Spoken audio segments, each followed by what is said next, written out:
अहम वैश्वानरो भूत्वा प्राणिनां देहमाश्रितः प्राणापान समायुक्तः पचाम्यन्नम चतुर्विधम।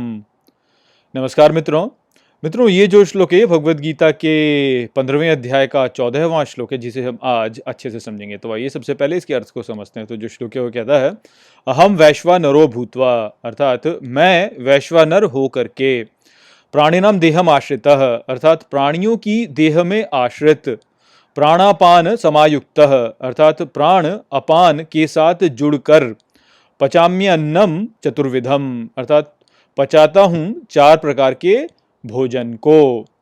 तो श्री कृष्ण आगे कहते हैं कि वे वैश्वानर के रूप में सभी प्राणियों के शरीरों में निवास करते हैं और उनके श्वास के साथ जुड़ करके वे चार प्रकार के भोजनों को पचाते हैं।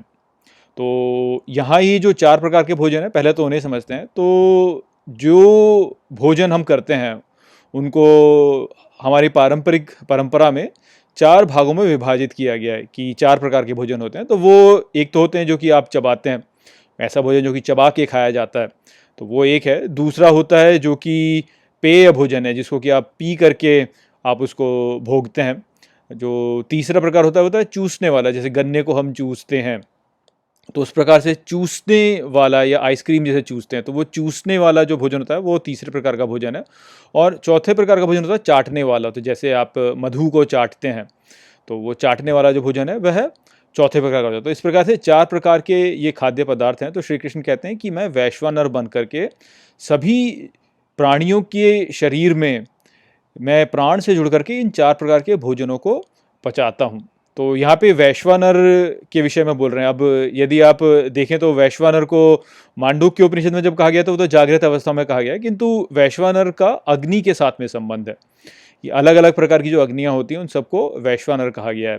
तो अब हमारा जो भोजन पचाने की प्रक्रिया है उसमें भी यदि आप देखें तो वो एक अग्नि के द्वारा उसे दर्शाया गया है। क्यों? क्योंकि अग्नि जो होती है वह इस संसार में जितने भी पदार्थ हैं उन पदार्थों में से ऊर्जा को निकालती है। तो वो जो एक पोटेंशियल, सभी प्रकार के जो पदार्थ होते हैं उनमें जो पोटेंशियल एनर्जी है वो उसको फिर जो है प्रकट में, अव्यक्त ऊर्जा को प्रकट ऊर्जा में परिवर्तित कर देती है।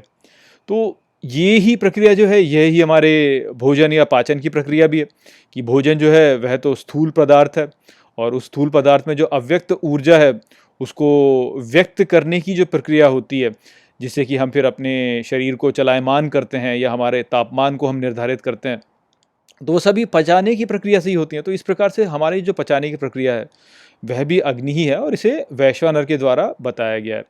और श्री कृष्ण कहते हैं कि वो ये वैश्वानर हैं, और इस प्रकार से वे सभी जीवों के शरीर में स्वयं को स्थापित करते हैं और उनको ऊर्जा प्रदान करते हैं। तो जो भी भोजन वो भोगते हैं उसको अग्नि के रूप में बन करके उसको पचाते हैं और फिर ऊर्जा प्रदान करते हैं, ताकि जो प्राणी हैं वह अपने कार्यों को कर सकें।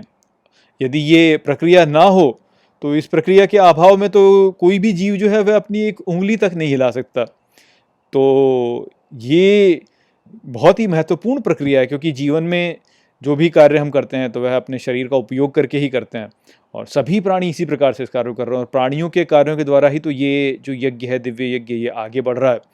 तो उसका आधार श्री कृष्ण स्वयं को बता रहे हैं कि वह वैश्वानर बन करके सभी के शरीरों में भोजन को पचाते हैं, ताकि जो जीव हैं वह अपने कार्य कर सकें, अन्यथा तो जीव कोई कार्य ही नहीं कर पाएंगे। तो यही संदेश यहाँ पे श्री कृष्ण का था। आशा करता हूँ कि मैंने इस श्लोक को आपको अच्छे से समझा दिया होगा। चलिए इसी के साथ इस वीडियो को यहीं पे समाप्त करते हैं। नमस्ते।